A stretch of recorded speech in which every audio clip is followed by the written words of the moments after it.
Imagine a sudden, nearly instantaneous jump in pressure, temperature, and density in a gas. That is a shock wave.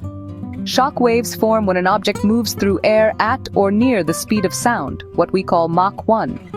When air can no longer get out of the way smoothly, it compresses sharply, forming a shock wave.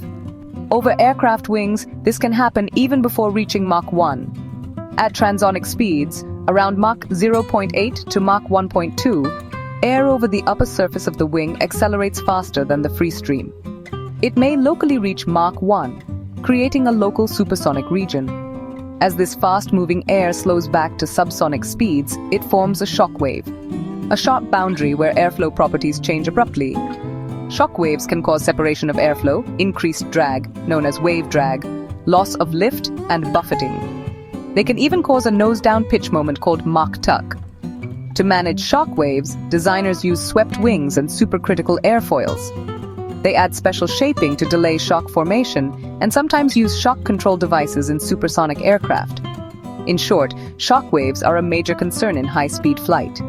Managing them is key to safe and efficient transonic and supersonic performance.